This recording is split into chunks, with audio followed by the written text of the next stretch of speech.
Hi guys, Pete and Roxy here with you today, and in this video we're going to be talking about the subject of change.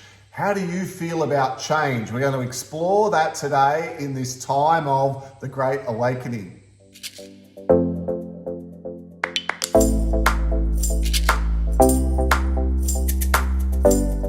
So I've always been someone who's been quite excited about change. One of the first things that we noticed about one another when we first met and we're getting to know each other was how we had different views on trying new things and going to new places, even down to picking different things off the menu and how we responded to feeling disappointed or the excitement of finding something that could perhaps become the new favorite.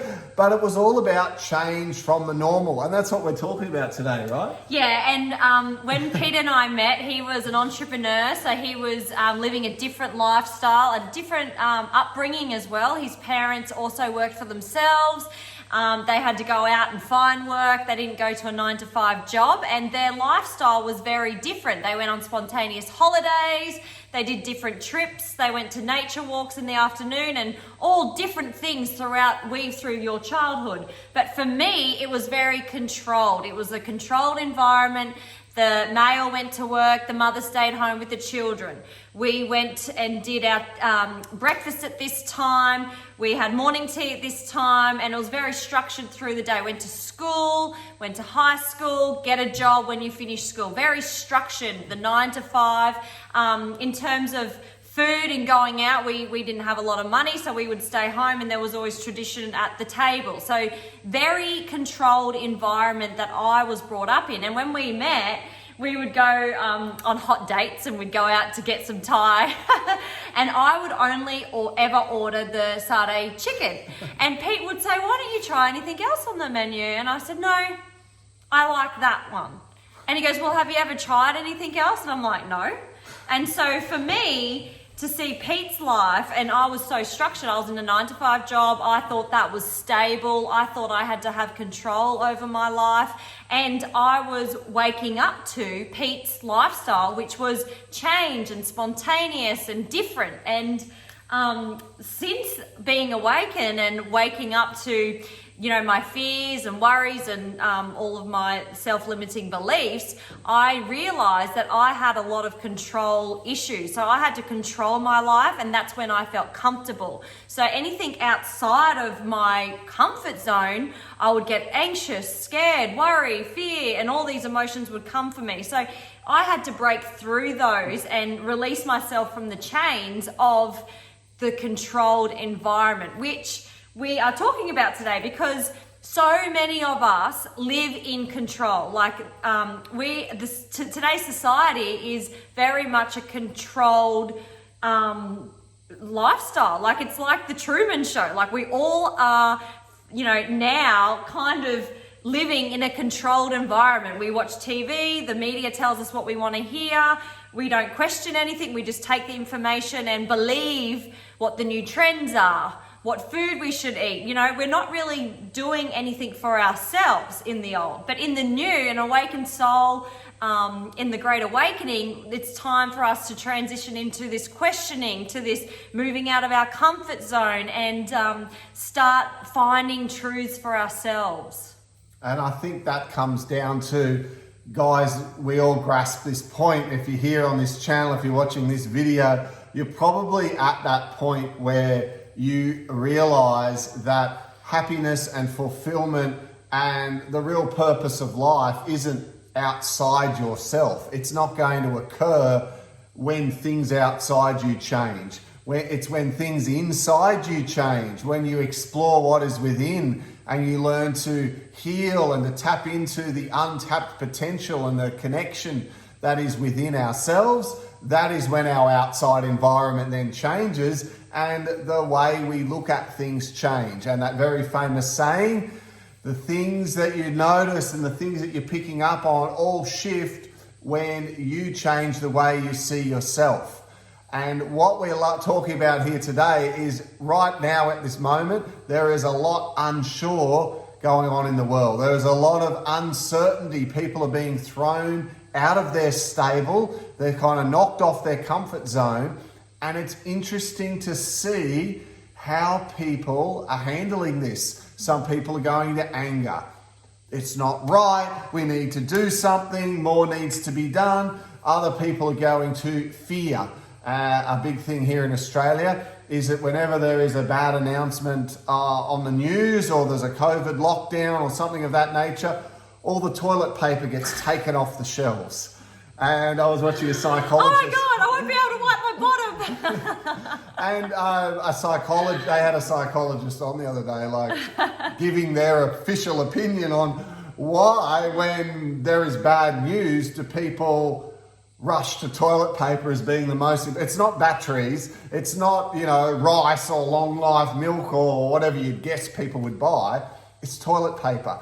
But it has to do with some sort of control, this psychologist was saying, and having the freedom to know that you're going to be able to wipe your butt with soft triple ply toilet paper for a long period of time for some people must give them some sort of comfort. It must be like a survival lack of mentality to control in their life. That's our root chakra, and that's our survival mode. So our instincts turn on to, I need to survive. I need to go buy and fill the cupboard so we've got plenty of things, including toilet paper. So this is like a representation of how people respond. So some of you would have people who are on your social media who are angry at the state of the world. They're angry at the government, or they're angry at bureaucracy, or they're angry at the health officials, or the rules that they can't make sense of, or how it's affecting their business.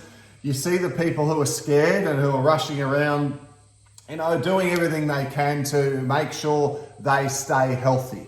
And of course, their idea of making sure they don't get the virus is all reactionary. It's not preventative. So instead of making sure they get plenty of sleep and drink plenty of water and eat more fruits and vegetables, and perhaps do a little bit of research into what vitamins and minerals and supplements they could add to their diet to make sure their immune system is super strong and supported, instead they wait for the media, the mass media, to tell them what they should do. You should use your sanitizer, you should wear your mask in the car, even if you're alone, just in case. Like, there's these ridiculous rules. We saw someone, we were out a long way from a built-up area. Basically, we were in the forest and there was a footpath. There was a person walking along outside in the fresh air with their mask on. Now, I don't know whether they just simply forgot to take it off, or whether they were scared that they were going to catch it from somewhere, but it's just a representation of what's going on when people have to deal with this change. Yeah, with change, yeah. And I think it's so important to realize that there will be changes. So, this is why we are helping you on this channel to give you every bit of information that we know, because you will be faced with changes. There are huge changes happening in the world and continue to change and shift for the highest good of all. And it's called the Great Awakening. We have moved into the age of Aquarius. It's called the Golden Age. And a lot of the light workers are here to anchor light for the change. The world, the planet Earth, is moving from a 3D density of consciousness up into a fifth dimensional space of consciousness. And that means we're not going anywhere. Our consciousness is elevating. That means we are being healthier. We're looking at the environment. Our awareness is going up about, control, manipulation, and brainwashing. That's all collapsing. It's being dismantled behind the scenes, and it's evident in day-to-day life. The start of it, really, the big start of it was when this virus was coming out back in 2019, and that was the beginning of our awakening journey. And we just had this supercharged journey, and all the information was coming to us. We were understanding what was happening, what narratives and agendas were playing out by government structures and those 1%ers. All of that is darkness manipulations being carried on for so long. And in cultures, the thing that they wanted you to do was be controlled. So manipulated, controlled. They say, go to school, go to high school, go to uni, get a job, full-time job. And then you know what? You can get a mortgage and settle down, have some kids and feel restricted in this control. But you were brainwashed to think that that was the normal. You thought that was stable. So you're at work pretty much your whole life and you're not enjoying Pachamama and the experience of Earth and new experiences because you're in a controlled environment. And we need to remember that now we're moving into a time of change and shifting, and your stable will become rocky, and things are going to change, and it's going to be so good for you and your higher self to merge into higher states of consciousness. And there'll be new technologies, energy will be, free. There's the technologies out there that's hidden from us, suppressed from the public, because people in power get money from us paying, oil and coal and electricity. So there's lots of shifts happening. It's for the best for everybody. It's not a bad thing, but we need to purge out the density, and that is feeling stable, feeling anxious when you're moved out of a controlled environment, getting rid of the density in our body, overcoming all of our self-limiting beliefs, and becoming healthy, and, not looking at medical supplements like, chemicals to fix us. Our bodies are so healthy, and we were put on this earth.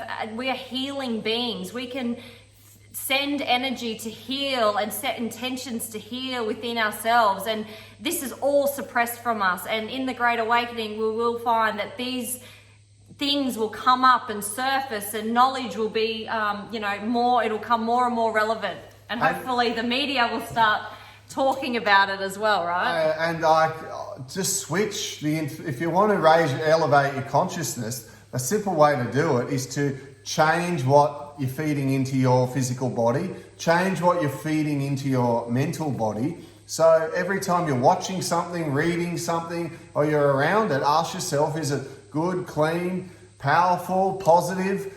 I mean, we love watching Gaia. We have Gaia on at night. We watch all the different series. We love it on all the different topics to do with changing your life and incorporating meditation into a daily practice like exercise. I mean, everybody says if you want to have better health, do exercise. You want to be even more healthy, then do daily meditation to be able to master your thoughts, let your mind slow down, but in the background, you're elevating your awareness. And as you start to read more about 5D consciousness, you're going to learn to be the observer. Even something you were saying to me this morning, we've got to learn to observe ourselves, observing our own thoughts. Yeah. It's like think about what you're thinking, and then think about it and think about it again. It's like become so conscious aware of what you're thinking, what you're eating, how you see, how you judge, like just this awareness. That's waking up, that's consciousness. Because once you take the big steps of what you've got to do to get your consciousness up, then the next steps are the small, finite things. And these are like the things that we talk about when we're working with clients, but it's like the heavy metal detox. And it's things like incorporating various supplements into your daily routine as part of your diet to help yourself be at an optimum level. We talk about different things you can do to cleanse that body and get your digestive system flowing so that you're regular, you're getting plenty of sleep at night. Look, if you can't switch off at night, you've got an overactive logical level of the brain, and that is not natural. We need 8 to 10 hours of sleep each night for our cognitive ability by day to be at its optimum. We can function on less, yes, but for you to be at your best, and if we're talking about percentiles that are going to help you to elevate your consciousness, then that is definitely something that we can all do. So guys, we hope that you love this video on how to deal with the change which is coming up, because in the next few months, there are going to be quite big changes on the earth plane. There's going to be a lot going on, a lot shifting and changing. The way we used to travel, the way we used to go to work, do business, our political systems are all going to shift. You know this, you see it going on in the news, it's going on around you. It's a celebration also. Yeah. Can I just add, look at it as a positive. Celebrate the shift. it might be hard, and acknowledge acknowledge the change and go, okay, it's happening, but celebrate it because it's such a good thing for everyone, hey? That's right. And I love the point. For you to go up, you've got to have a dip beforehand. So oftentimes of the biggest change, there has been a dip before. People go, well, you know what? This can't happen again. Things are going to change. So while it might feel like things are getting worse at the moment, remember this might just be the dip before the big rise. So guys, drop us a note if you like the video. Please like and share. And we love hearing from you. Any comments, any feedback, please drop us a note because we love to hear from you, and we'll be back with you real soon.